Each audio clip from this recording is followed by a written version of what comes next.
Welcome to Postpartum Unfiltered. The podcast where we get real about what happens during the postpartum period. I am Jillian, And I'm Sarah. and we are two doctor moms who are not prepared for what postpartum would bring. By sharing your stories, we hope to spread awareness and allow other families to be more prepared for the time after birth.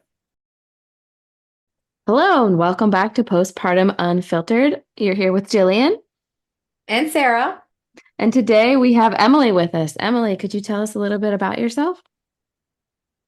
Thank you for having me. My name is Emily Guarnotta, and I'm a psychologist and perinatal mental health specialist. So I work with maternal mental health conditions, and I'm also a mom of two girls, ages 3 and 6. Yeah, that's so great. Is there anything about your birth or pregnancy experience that feels important to share as part of your postpartum journey? I think the most important thing to share about my pregnancy and birth experience is that it was really unremarkable in the sense that I was very fortunate that everything throughout my pregnancy and birth and labor and delivery really went according to plan. So I was very fortunate to not be one of the women that had to face birth trauma or complications. And it sounds great on paper, but I think having such a quote unquote normal experience kind of made me think that my postpartum experience was going to be just as smooth. So it was quite a shock to see that while the pregnancy and labor and delivery went smoothly, the postpartum was where things got a lot more difficult for me. Yeah. Did you feel like you did prep for postpartum since you have some experience as a psychologist for the postpartum mood disorders that could come up? You would think that I should have, right? It would have made sense to take some time like I do with my clients in talking about postpartum. When I work with my clients, I start talking about postpartum, shortly after they tell me that they're pregnant. We start kind of talking about what that transition is going to be like and how to prepare for it. But I I really didn't do much preparing myself. I kind of thought that I would just adjust right into it and do my Yeah. thing. And I think because I think in some ways my profession worked against me and that I felt like I had the training, I had the knowledge that I would just know what to do. And when that wasn't the case and I dealt with emotions that I didn't anticipate feeling, it was extremely disorienting. And when did you first have sort of emotions or the experience postpartum that you weren't expecting, or when you first started to realize like maybe something else is going on here? I would say it happened pretty much right away. Um, After, like I mentioned, my birth was pretty normal and my baby latched right away. And but I remember that first night, in the hospital is always hard. The baby's up baby pretty much doesn't sleep the entire time. And by day 2, I started feeling really emotional and I was feeling really anxious. I was just feeling really not like myself. And then when my husband and I brought my baby back home from the hospital, I felt like the emotions just kind of intensified from there and compounded with the sleep deprivation. And I remember at one point, probably about a week in, Googling when does someone feel normal again after giving birth? And the consensus on Google was that it takes about 12 weeks to feel like yourself again. And in that moment, I was like, oh my gosh, 12 weeks feels I like know. a million years Forever. away. Yeah, because already been like a week. You're like, oh my gosh, 12 weeks, 11 more to go. It's like, oh my gosh. It felt Yeah. like forever. It felt Yeah. like forever. I think once I first had my son, I just didn't feel a connection. I think that was the craziest thing for me because I think everyone told me there's an immediate connection and I didn't have that. And so I was not, that's one thing I wasn't prepared for. I was prepared for the connection and there wasn't one. I I, think that I was relate crazy to for that me. too, because I did anticipate an instant bond. And while I loved her the minute she was born, I felt like I didn't know her and I didn't know her cues. And that just kind of fed into just this perceived sense of failure as a mom. And my personality is very type A, high achieving. I have some perfectionism in there. And the research shows that those personality traits actually put you at risk for postpartum depression and anxiety. Well, So, now it's all making sense. yeah. I totally read that actually. I read that somewhere. I was like, oh, great. That totally makes sense. All coming together now. They were like, the higher achieving, the more likely to have postpartum anxiety or depression. I was like, makes sense. Oh That kind of boy. makes sense. Exactly. Yeah. Because we're used to things being like a certain way, right? And like this is something we don't have, I would think, control over. So in a way, it creates like that anxiety. I don't know. That's Yeah. what I think. Prior, I totally agree. Prior, I mean, I would set a goal and then I would be able to achieve it. And that I felt like things were within my control to achieve that goal. And then here it was, even getting my baby to sleep at night. Like I pretty much had no control over that. And that just compounded that sense of lack of control and failure, and all those thoughts, negative thoughts and feelings just kind of intensified Yeah. So within did, the weeks. did you have more anxiety in the postpartum period, you would say, or what other moods were you experiencing, if not just anxiety? I would say it was a mixture, definitely a mixture of anxiety and depression, but I lean more towards depression, which actually typically I tend to be more anxious, but in that specific period of my life, I was experiencing more depressive symptoms. And did those also start manifesting like a couple days after birth when you were still in the hospital, or was that later? Those feelings pretty much came, yeah, shortly after giving birth in the hospital. And then I just felt like that transition home was really difficult. I had a lot of difficulty again with the type A high achieving. I had difficulty just slowing down Hmm. and being okay with sitting on the couch feeding my baby while she's cluster feeding, and not stressing out about, I mean, it sounds silly, but not stressing out about the laundry that's not getting done and the household chores and the work I'm not getting to. I really had trouble just being present in that experience. Do you feel like the house stuff, like getting untidy and that those sorts of things backing up, and you're just in the house with the baby, like as a constant like visual reminder that stuff's not getting done. That's how I felt very overwhelmed by the house stuff as well. And it's like you could see it every single day, and like you knew you weren't getting to it. Yeah, your entire environment just feels like there's no time to attend to it and keep up with it in the way that you want to. And I actually, this sounds really, really bizarre in hindsight, but prior to having my baby and planning my maternity leave, I had a whole maternity leave to-do list with all the things that I was going to get to when I was on leave. And I was going to reorganize my kitchen. I was going to go through all my clothes drawers and donate clothes and clean them up. And I just had this vision of like, I'm going to have this time while she's sleeping. I'm going to get to all these things. I'm going to be super Yeah. productive. And then Right, when I right, right. realized this is not what it's going to happen, Yeah. that was like really hard for me to just accept that this is like a slower period of my life that I'm not used to, Yeah. and to accept that versus resist it. For me, it's like when people are like, when the baby sleeps, you should sleep. And I always thought like, oh yeah, but when the baby sleeps is like the time you get everything done. It's the only Right. time I ever got a shower in like the first 2 weeks. But everyone's like, yeah, you just sleep when the baby sleeps, you know? And I'm like, what? That never happens. Like, who Well, and how keeps do you saying apply this? that to future children? Yeah, Because you like got how do you, other kids. right, exactly. Mhm. So do you feel like the 12 weeks was accurate for you? I actually don't. I feel like it was a very slow progression towards feeling quote unquote like more like myself. And I feel like a completely different version of myself. I definitely have recovered from those feelings that I had during that first year, but I felt like it was a very slow process that took a lot of time. And I would take a couple steps forward, and then I would, have a little bit of a rough patch and then take a couple more steps forward. So it was kind of this dance of starting to feel more like I had my groove and my bearings again. Yeah, for me, I think it definitely took 6 months to feel somewhat normal, you know? That takes Yeah. some time. It Yeah. wasn't even close for me. But so what did I mean, you I still, do? yeah, go ahead. Yeah. What did you like? I guess as a psychologist, I'm kind of curious where you recognize like, okay, this is a problem or this is an issue that I'm facing and I need help or support or some sort of intervention, like something that I'm doing here isn't working and I need something else. What did that look like for you?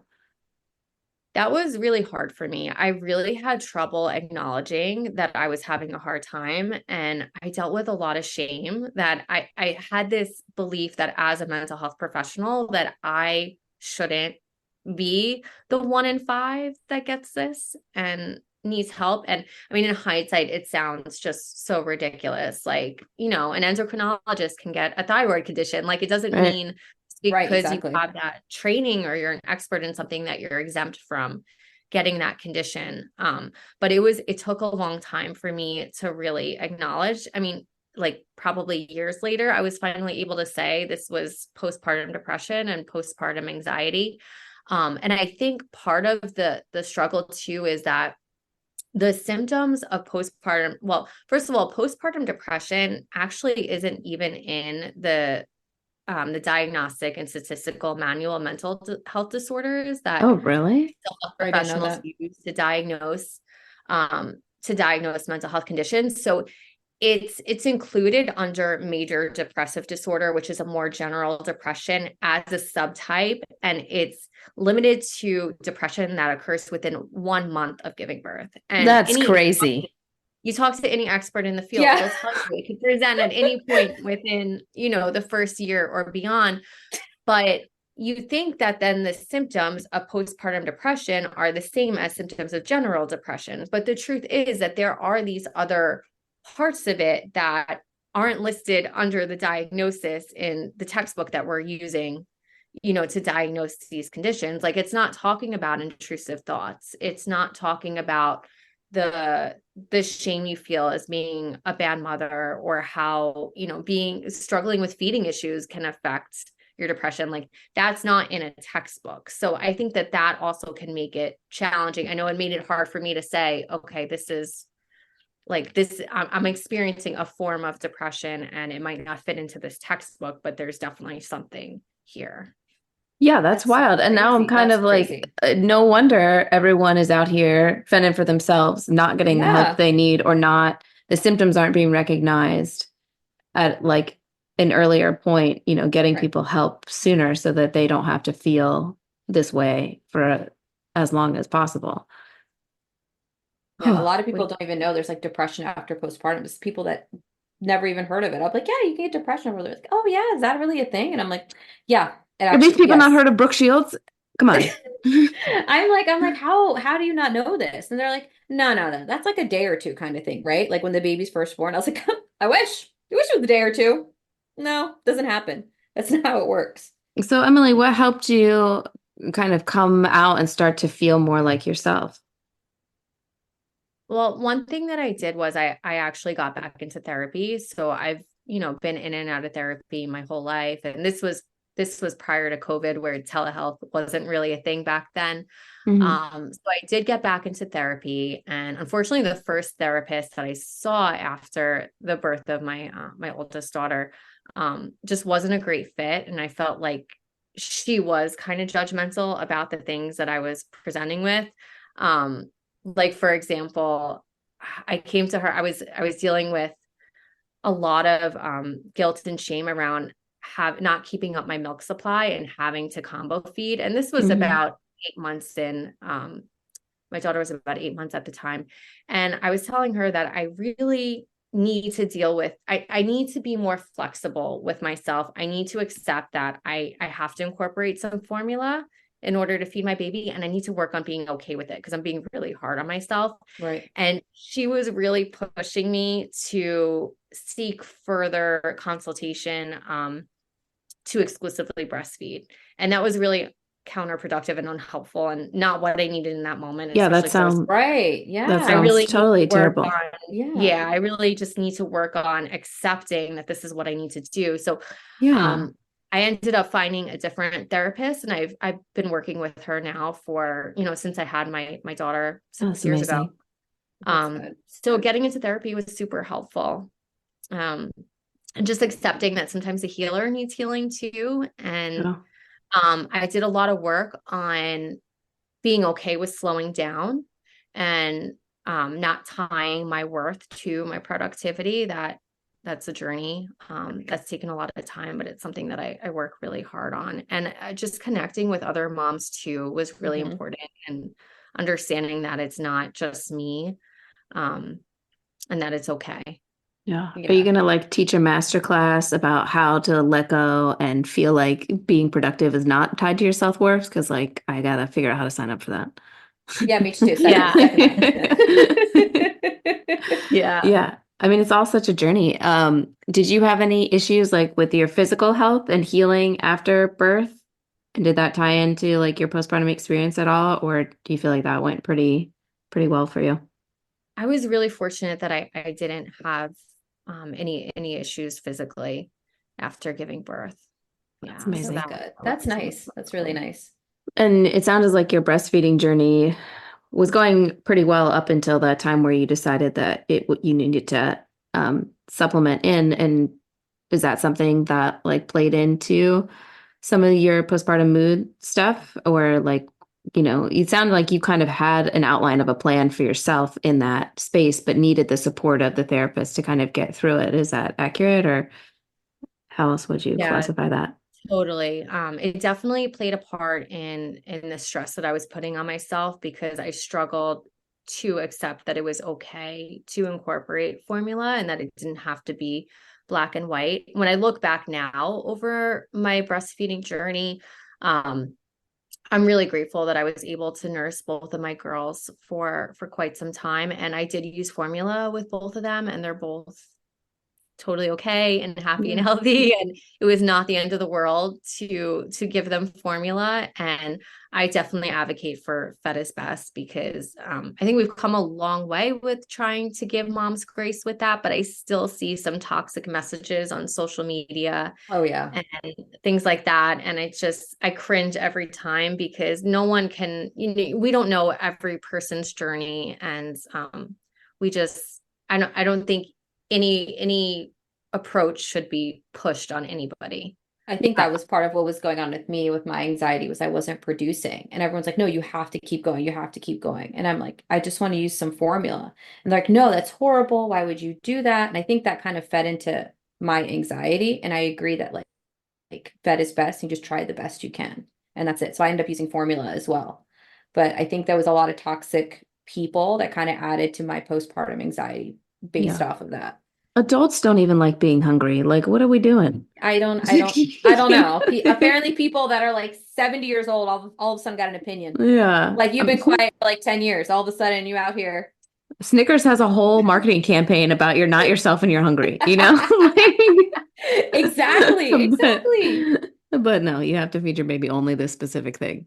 Yeah. That's And crazy. like, don't even know you. Why are you Yeah. here? All of a And sudden I think you we got an should ask opinion. moms, yeah, we should be asking moms, if you're having trouble producing, do you want the resources? Do you want the push to try to increase your production? Or do you want to try formula? Like we shouldn't be pushing. We should be Right. asking. These are Yeah. Exactly. different options. Exactly. What feels best for you? We should never assume that one way is the best Right. way. I totally agree. I totally agree. Yeah. I feel like overall there's kind of a lack of listening and like a lack of an attempt to understand what people are going through. Like I kept saying in the beginning of my breastfeeding journey, it is painful. And everybody kept saying it shouldn't be painful.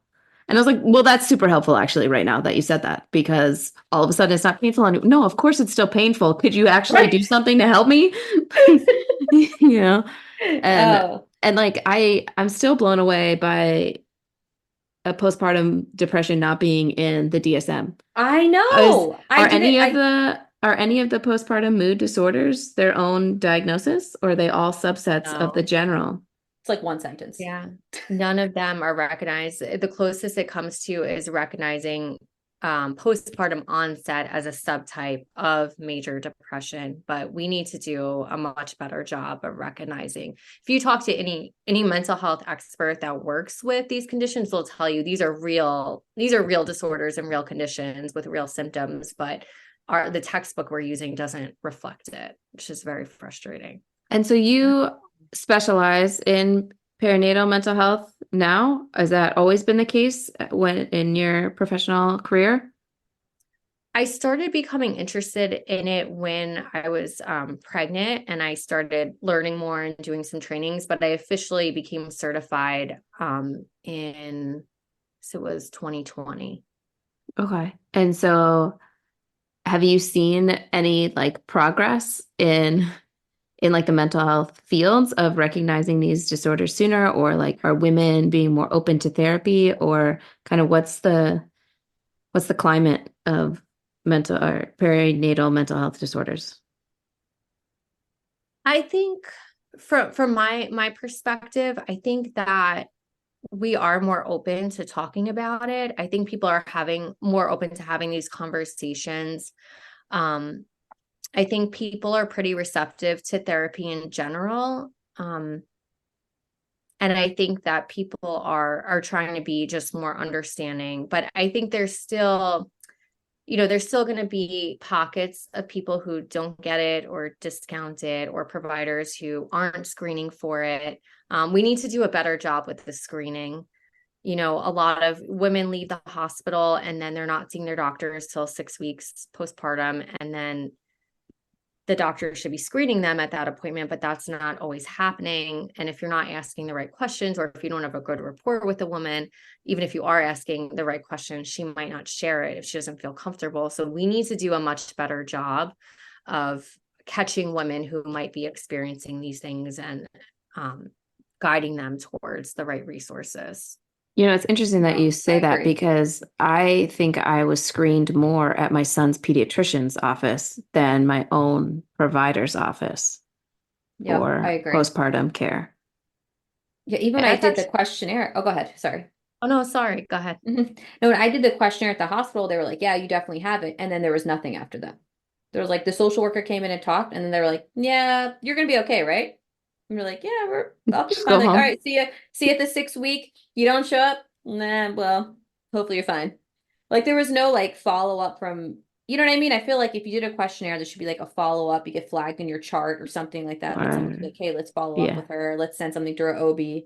There was no follow up. I mean, I'm here, I'm There's a fine, list but. of resources or Right, providers. exactly, exactly. We talked to one girl, she said there was like videos they gave her. It wasn't even a Yeah. questionnaire, it was like 5 videos.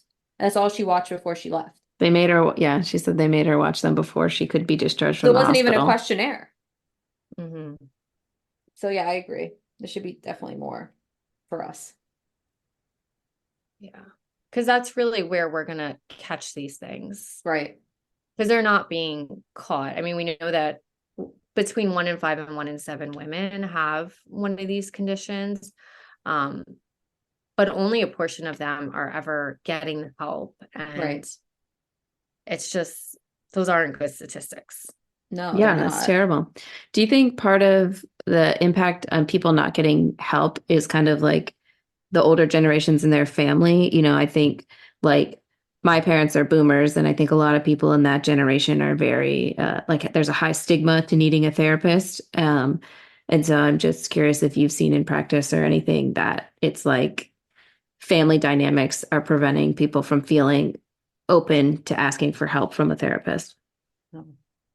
Yeah, I think in some families that's definitely the case.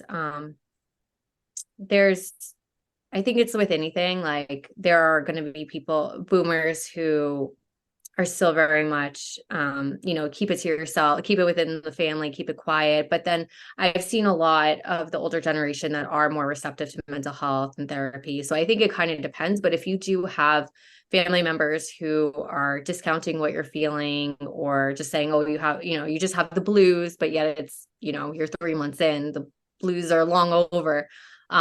If you don't have people that are knowledgeable and are being supportive, then that could definitely feed into what you're feeling. No, for sure. Yeah. Yeah, well, it sounds like your own experience probably gives you a lot of insight into some of these things that these women are doing. Do you find it's very helpful in practice to have not only had children and gone through the postpartum period, but to also have had some experience with postpartum mood disorders? I do. I do. Before going through this, I never thought that having a condition would necessarily make you a better therapist or more equipped to help somebody.